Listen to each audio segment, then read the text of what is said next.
চলো আজ তোমাদের সাথে শেয়ার করব এই মিষ্টি ব্লেসিং সেরিমনি লুকটা। না, এটা অরিজিনাল ছিল না, এটা একটা ছিল শ্যুট। আর যে প্রোডাক্টগুলো আমি ইউজ করেছি প্রত্যেকটাই ছিল ফরএভার 52। তো প্রথমেই আমি স্কিন প্রিপারেশন করে নিয়ে আমি এই ক্লিপটা নিয়েছিলাম, আর প্রোডাক্টগুলো আমি একটার পর একটা তো তোমাদেরকে দেখাচ্ছি। তোমাদের আমি মেকআপ নিয়ে কিছু বলবো না, বলবো আমি এই শ্যুটের ব্যাপারে। তোমরা অনেকেই আমাকে জিজ্ঞেস করো বা বলো ভর্তি হওয়ার সময় যে এটা কিন্তু ভীষণ কস্টলি, সবসময় মডেল হায়ার এই শ্যুট ব্যাপারটা করতে তোমরা ভয় পাও, আর এই কারণেই তোমরা অনেকটা পিছিয়ে পড়ো। দেখো, সবসময় যে তোমাদেরকে মডেল হায়ার করে ফটোগ্রাফার হায়ার করে করতে হবে তার কোনো মনে নেই।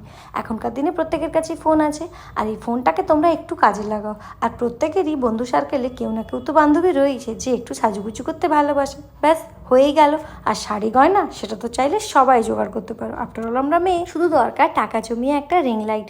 লাইট ছাড়া কিন্তু ভালো ছবি একদম আসে না। যেহেতু আমরা ইনডোরে এই মেকআপ লুকগুলো করে থাকি তাই লাইটটা খুব দরকার, সেটা অবশ্যই কিন্তু ম্যান্ডেটরি। দেখো, আমরা যারা প্রফেশনাল কাজ করি মানে মেকআপ আর্টিস্টরা, আমাদের কিন্তু অরিজিনাল ক্লায়েন্টের উপরে কাজ করতে হয়, তারা কিন্তু কেউ মডেল নয়। এই ব্যাপারটা তোমরা ভুলে যাবে না, আর এই বিষয়টা নিয়ে ভয়ও পাবে না। তোমাদের মেন যেটা কাজ মানে তোমাদের যে মেন সাবজেক্ট সেটা তোমরা সবসময় ভালোভাবে মন দিয়ে কাজ করো, ব্যাস তাহলেই হবে। এটা আমার একান্ত ব্যক্তিগত ব্যাপার, মতের অমিল হতেই পারে।